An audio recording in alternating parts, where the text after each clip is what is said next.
Okay, we're moving on to hypothesis testing, and it is a very specific process. One way to think of it is you're following a scientific methodology to answer questions. So if you have a question, if you're trying to prove something, then you're going to do a test, and you're going to follow very specific tests to do this. And that's what hypothesis testing is about. And the questions that we have to be something that we can measure, and that we've got to set it up so that it's set up so that we can prove something. So, for example, we may want to know if our marketing campaign significantly increased giving. And so we may assume that our giving has not changed, and then we go about and prove otherwise. And we've got data before the campaign, and we have data after the campaign. Another very common one in operations is that we're tracking our quality over time. Are we meeting requirements? And sometimes our processes change. Sometimes they change for the better, but they can change for the worse. And we're always wanting to test, to make decisions, to maybe change things. And we don't want to change, though, unless we have statistical evidence that, hey, our process has changed. It's shifted, and if it's shifted for the worse, then we need to remedy. We need to fix it. So those are examples of hypothesis testing. And think about how this is going to work. We're going to use our previous picture. We're interested in the process, and we're going to take a sample, and then we're going to ultimately do some type of hypothesis, and then we're going to run a test. And our test is going to give us some conclusions. However, anytime we do a test, there's always a chance that our tests have errors.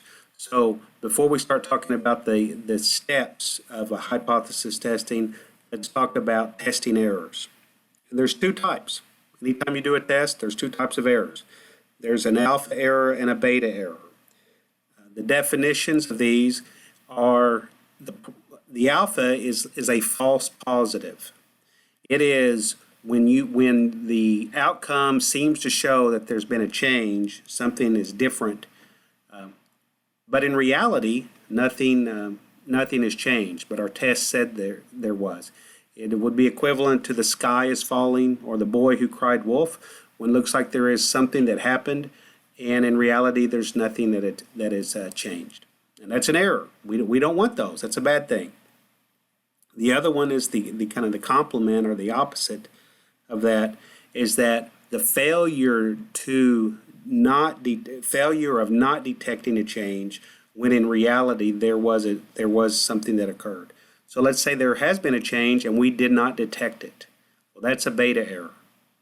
Now, again, these are errors. These are things that we don't want, but we have to realize they exist in any type of test that we do.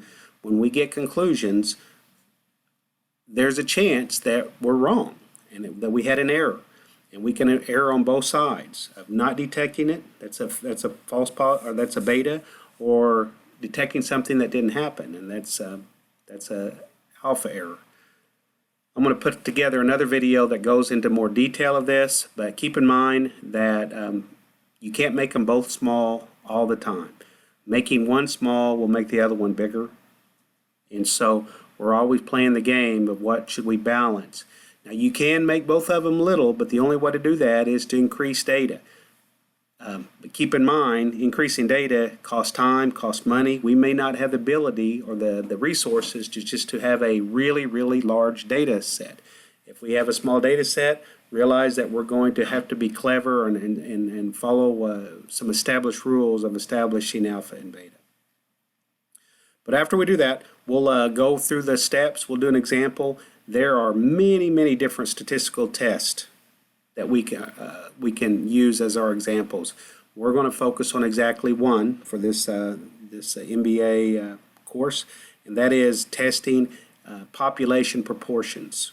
So as the proportion people or the population, has it changed or not? That's what we'll focus on. So the next video, we'll go over the testing errors in a little bit more detail. Thanks.